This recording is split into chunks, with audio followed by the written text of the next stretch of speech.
সুযোগ করে স্যার আপনার বাড়িতে আসো, চা খাওয়ার জন্য কথা দিচ্ছি। Most welcome. বঙ্গ রাজনীতিতে কটূক্তির ইতিহাস দীর্ঘ। বাম আমল থেকে বর্তমান সেই ধারা অব্যাহত, কিন্তু লোকসভা ভোটের আগে সেই আবহেও গাঁধীগিরির নয়া বার্তা দিলেন ঘাটালের সিপিআই প্রার্থী সন্তোষ রানা। দুদিন আগেই কেশপুরে নিজের বাড়ি থেকে ঘুরে গিয়েছেন দেব। সিপিএম তৃণমূলকে দুপাশে বসিয়ে দিয়েছেন ভিন্ন রাজনীতির বার্তা। ইচ্ছে প্রকাশ করেছেন প্রতিপক্ষের বাড়িতে চা খেতে যাওয়ার। এবার সৌজন্য ফিরিয়ে দিলেন সিপিআই প্রার্থী। তৃণমূল প্রার্থী দেবকে তিনি সাদরে আমন্ত্রণ জানিয়ে রাখলেন বাড়িতে চায়ের আড্ডায়। প্রতিপক্ষ তারকা, কখনো কখনো দেখেছেন তার ছবি। দেবকে বাকি রাজনৈতিক দলের প্রার্থীদের থেকে আলাদা করে দেখছেন না সিপিআই প্রার্থী সন্তোষ রানাও। লড়াই এবার দিল্লিতে পরিবর্তনের। ময়দানে নেমেই সাফল্য নিয়ে রীতিমতো আশাবাদী ব্যারাকপুরের তৃণমূল প্রার্থী দীনেশ ত্রিবেদী। তৃণমূল প্রার্থী দীনেশ ত্রিবেদীর সঙ্গে এখানে লড়াই সিপিএমের সুভাষিনী আলী, কংগ্রেসের সম্রাট তোপদার ও বিজেপির আর.কে. হোন্ডার সঙ্গে। 2009 সালে এই কেন্দ্র থেকেই জিতে সাংসদ হন দীনেশ। 5 বছরে ব্যারাকপুর তাঁর অনেকটাই চেনা। ব্যারাকপুরের বর্তমান সাংসদের বিশ্বাস, গত লোকসভা ভোটের পর থেকে যে উন্নয়ন হয়েছে তাতে খুশি মানুষ।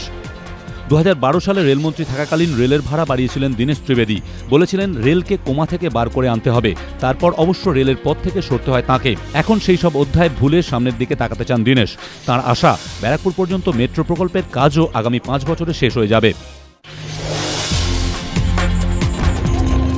প্রায় 1 মাসের মাথায় মাতলা নদীর মাঝখানে লঞ্চে ডাকাতি ও বাসন্তীর দোকানে হামলা চালানোর ঘটনায় কিনারা করল পুলিশ। উত্তরপ্রদেশের সাহারানপুর থেকে কুতুবুদ্দিন লস্কর নামে গ্রেফতার মূল অভিযুক্ত। প্রথম ঘটনা গত মাসের 22 তারিখ। সুন্দরবনে পর্যটক বোঝাই লঞ্চে হামলা চালিয়ে সর্বস্ব লুট করে পালায় দস্যুরা। তার পরদিনই বাসন্তীতে নির্মাণ সামগ্রীর একটি দোকানে দুষ্কৃতীরা তাণ্ডব চালায়। এলোপাথারি গুলিতে এক ব্যবসায়ীর মৃত্যু হয়। পুলিশের জালে ধরা পড়ে এক অভিযুক্ত। ধৃতকে জেরা করে পুলিশ জানতে পারে জোড়া হামলার ঘটনায় মাস্টারমাইন্ড একজনই। তার নাম কুতুবুদ্দিন আনসারি।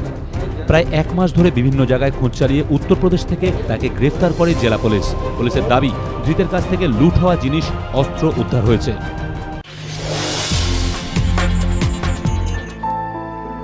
ফ্রেঞ্চ আলপসে সেই অভিশপ্ত দুর্ঘটনার ছায়া এখনও সরেনি।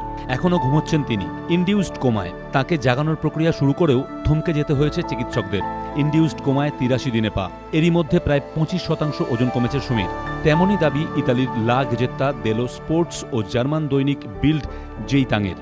কিন্তু কেন এই ওজন ক্ষয়? জার্মানির কার্লসবার্ড হাসপাতালের চিকিৎসক কার্ট ডাইহেম জানিয়েছেন, কোমা অবস্থায় ওজন কমতেই পারে, সেটা অস্বাভাবিক কিছু নয়। কিন্তু দেহের ওজন প্রায় 20 কেজি কমে গেলে সেটা অবশ্যই চিন্তার বিষয়। দীর্ঘদিন নড়াচড়া না করার কারণেই সম্ভবত অতিরিক্ত ক্ষয় হয়েছে তাঁর পেশিতে।